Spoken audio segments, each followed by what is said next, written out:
ምሳሌ ታክማ መታለች።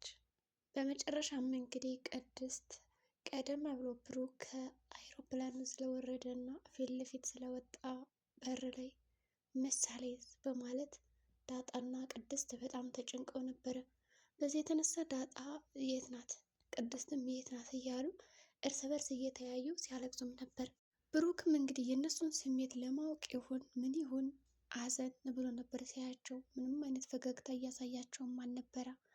ሆኖም እንግዲህ ቅድስት አልቅሳ ሳይወጣላት ከጀርባ መጣች እና ሰርፕራይዝ ታረጋታለች ምሳሌ። ወዲያውንም እንግዲህ እንዳያቸው ከለቅሶ ወደ ደስታ ይቀየራሉ። ዝና አሁንም ቢሆን እንግዲህ ሉላን ለማግኘት የተለያዩ ሰዎችን እየላከ እንዲሁም በራሱ በኩል ዳጣን እና ሞገስን ማሳደዱን አልተውም። ቢሆንም እስካሁን ሉላን ያገኛትም የደረሰበት ነገርም የለም። ያቺ ማህሌት የተባለችውም እንግዲህ በቃ ያው እኔ ያለው መቃብሩ ላይ ነው መድረስ ያለበት እያለች ስትፎክር ስትጎርር የነበረችው እንግዲህ ሞገስን ለመግደል። ነገር ግን ቀድሞ መጣ ሞገስ። ከዚህ በኋላ እንግዲህ ይገደላል አይገደልም የሚለው ደግሞ ሌላ አንድ መዘዝ ይዞባት ሊመጣ ይችላል። ምክንያቱም ብሩክ ወደዚህ ከመጣ አይምረንም ብላ ነበር ያሰበችው። የማህሌት ሀሳብ አሁንም ቢሆን እንግዲህ ዝናን የራሷ ለማድረግ የተለያዩ መንገዶችን ትጠቀማለች። ዝናዬ ምናምን እያለች እንግዲህ አድናቆትና ሙገሳ እያበዛችበት ነው። ዝና ግን በጣም እየናቃትና እያዋረዳት ነው ያለው። ይህን የተመለከተችው እንግዲህ ጨለሊቱ ወይም ደግሞ ኤፍራታ እህቷ፣ ቆይ ግን አንቺ ይህ ዝና የሚባለው አያከብርሽም አይደለም? ጣል ጣል ነው የሚያደርግሽ በማለት ጠይቀቻት። እሷም የገንዘብ ባለቤቴ ከቤቱ አውጥቶ አባሮ የጣለኝን ማን ያከብረኛል? መከበር እኮ የተውኩት በሱ የተነሳ ነው በማለት ማንም ሰው እንደማያከብራትና እንደተናቀች ለኤፍራታ ትነግራታለች። ኤፍራታ እንግዲህ መሰሪ ናት። ካልደረሱባት አትደርስም። ይልቅ በፍጥነት ይህን ሰው ጠብ አድርጌና በፍቅርሽ ላንቺም ለሰውም ድረሽ እያለቻት ነው።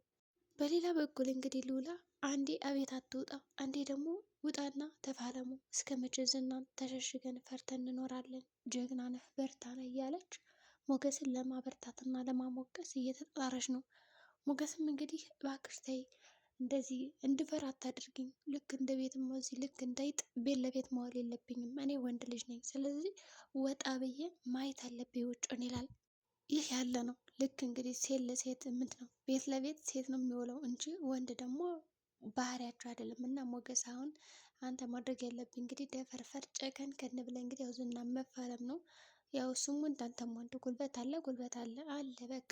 ስለዚህ ምንም የሚያስፈራ ነገር የለም እና ትገጥመዋለህ። በጸባይ እንግዲህ ጓደኛን ወይም ደግሞ የልጅነት ፍቅርን የሚሰጥ ከሆነ በጸባይ ታናግረዋለህ። ያለዛ ደግሞ እንግዲህ ያው በቃ የሚመጣው ይምጣ ተብሎ መጋፈጥ ነው።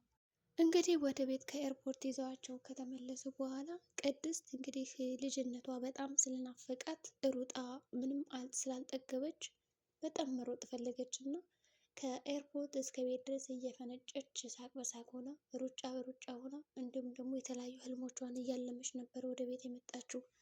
እንግዲህ በመንገድ ዳር እያለች በቃ ከዳጣ ጋር ሩጫ ይገጥማሉ፣ ውድድር ይገጥማሉ፣ የተለያዩ ነገሮችን አሳይተዋል። እንግዲህ ምሳሌም ሩጣ ስላልጠገበች እየሮጠች እያለ መኪና መስመር ላይ ሄዳ ግጥም ትላለች። በዚህ የተነሳ እንግዲህ ያ መኪና ገጭቷቸው ነበር ማለት ይቻላል። ብቻ እንግዲህ ለትንሽ ነው ሁሉም ተደናግጠው ነበረ። መኪናው ፊት ለፊቷ ሄዶ ድቅን ሲል እኔም ዝናና ማህሌት እንደው በንዴት በቃ ሲያዩት በመኪና አደጋ የገጯት መስሎ የነበረ ግን ደግሞ ተርፋለች። ዝናና ማህሌትም እንግዲህ ተደብቀው ሲያዩ ነበረ። ወይኔ በቃ ወይኔ ዝና ይህንን ነገር ቆሜ ከማይ ለምን እንደው አልሞትም የነበረ። ይኸው በቃ ልጁም ዳነች፣ ታክማ መጣች። አሁን እኔ እዚህ ሞገስን መግደል እና ከሚስቴ ጋር መኖር ሲገባኝ ግን ደግሞ የእሱን ልጅ መምጣት ደህና መሆን አለመሆን እዚህ ጋር ቁጭ ብዬ ያለው ይህ ሁሉ ነገር ያንቺ ነው ወይኔ ወይኔ እያለ እየተደበቀ ሲያቸውም ነበረ። በሌላ በኩል እንግዲህ ሞገስ ራሱ ተደብቆ ሄዷል ኤርፖርት። ልጁ ደህና እንደሆነች እንዲሁም ደግሞ በሰላም እንደገቡ ማቋል። ከቤት ከመጡ በኋላ እንግዲህ ምሳ እየበሉ እያለ ዳጣም እንግዲህ ተደስታ ስለመጣችሁ በጣም ደስ ብሎኛል፣ ቦራ ቃል የገባልኝን ነገር ደግሞ እንዳትረሰው እያለችውም ነበረ። ታዲያስ እኔ ሳልኖር ምን ገጠማችሁ በማለት ቤት ውስጥ የተፈጠረውን ነገር ይጠይቃቸዋል ብሩክ። እንግዲህ ምሳሌና ብሩክ በውጭ ሀገር በነበሩበት ቆይታቸው ጥሩ ጊዜ እንዳሳለፉ እንዲሁም ደግሞ የሕክምና ጊዜውን በሰላም እንደተጠናቀቀ ከነገሯቸውም በኋላ የእናንተስ ምንድን ነው የጎደለ የመጣ የገጠማችሁ ነገር ብሎ ጠየቁ። አዎ ኤፍራታና ማህሌት መጥተው ነበር አንተ በሌለህበት እና እኛ ደግሞ ለፖሊስ አሳልፈን ሰጥተናቸዋል እና ምንም ነገር ሊያደርጉን አልቻሉም በማለት መልሰውላቸዋል ማለት ነው። ብሩክም እንግዲህ የእነሱን ድርጊት ሲነግሩት እንዴ ቆይ ግን እንዴት ቢደፍሩኝ ነው ባዶ ቤት እኔ በሌለውበት የመጡት? ምን አይነት ደፋር ቢሆኑ ነው በማለትም መልሶላቸዋል። ግን እኛ አልተቻልንም። ይኸው ዳጣ የፖሊስ ቁጥር ስላወቀች ደውሉ ብለን አልነበረ? ደውለን አስይዘናቸው በዋስ ነው የተፈቱት። ዝናን ያስፈታቸው በማለት እንግዲህ ዳጣ ሁሉን ነገር ትነግረዋለች። ሁሉን ነገር ከነገሩት በኋላ ለማንኛውም እሺ ጓደኛዬስ እንዴት ነው ማለት ሞገስ እንዴት ነው ብሎ ይጠይቃቸዋል። እነሱም ሙጌ አሁንም ቢሆን እንዳዘነብ ነው ትለዋለች ዳጣ። እኔ መታረቅ ነው የምፈልገው እንደው እባክሽ ላገኘው እችላለሁ ምናምን እያላትም ነበረ። ቢሆንም ነግረዋለሁ ብላለች ዳጣ።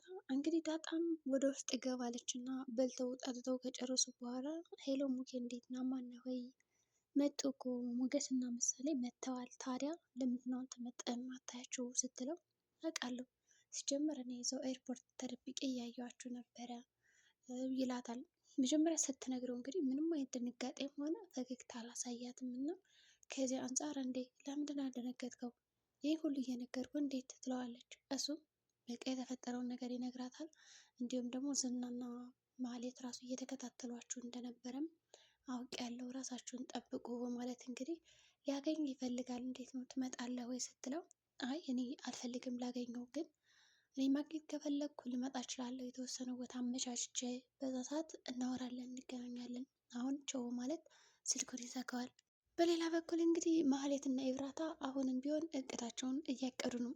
ማህሌት እንግዲህ ዝናን ካላጠመድኩማ እኔ ማህሌት አይደለውም እያለች አሁንም ጎራ እየለቀቀች ትገኛለች። ኤፍራታ በግርምትና የሆነ እንግዲህ ለጎሪጥ ነበር የምታያት። ኤፍራታ አልተቻለችም፣ ለጎሪጥ ነው የምታያት። እንግዲህ እስኪ ያደርግልሽ አሳጊውና ይሄን ነገር እስኪ አሳይኝ፣ ዝም ብለሽ ከማውራት ከመጎረር እስኪ በተግባር አሳይኝ እያለች ነው እንግዲህ የምትወራረዳት።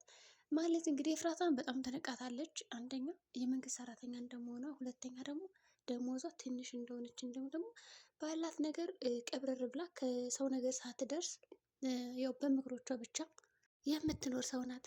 ግን እንዲህም ሆኖ አብራ የኖረቻት ራሱ በቃ ማለት ጋር ይጋጫሉ ምናምን። ኤፍራታ የምትላትን መጥፎ ነገሮችን እንድትሰራ እንዲሁም ደግሞ ሀሳቧን እንድትቀበል ከዝና ያለሽን ነገር ቀንሽ ስትላት ራሱ አሁን ብትሰማ ኑሮ ጥሩ ነበረ። ግን አሰማትም። ታዋርዳታለችም ታበረታታታለችም።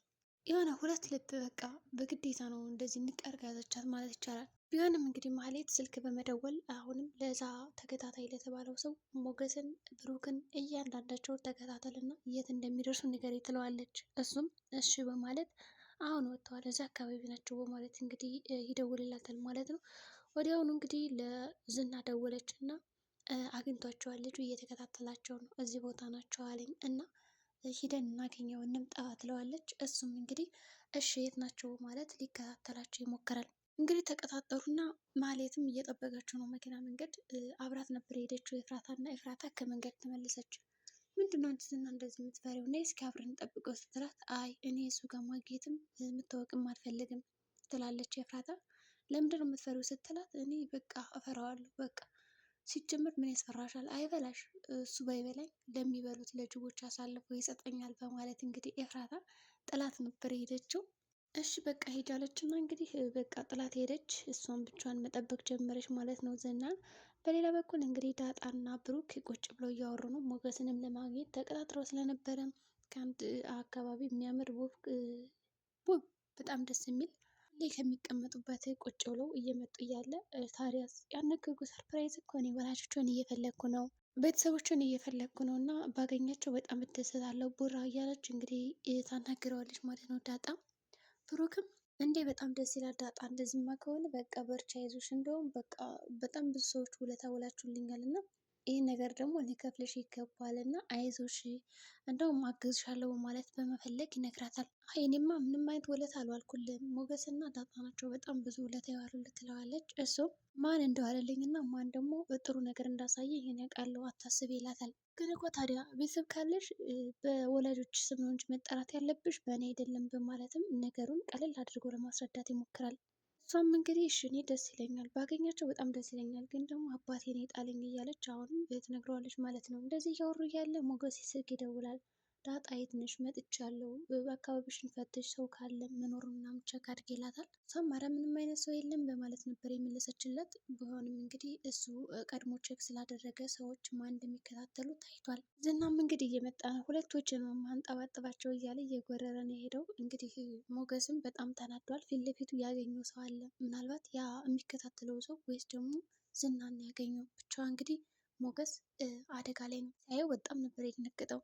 ሰላም ጤና ይስጥልኝ የቻናል ቤተሰቦች፣ ለዚህ ቻናል አዲስ ከሆኑ ሰብስክራይብ ያድርጉ እያልኩ የዛሬው ቪዲዮአችን ይህን ይመስላል። በቀጣይ ቪዲዮ እስከምንገናኝ መልካም ጊዜ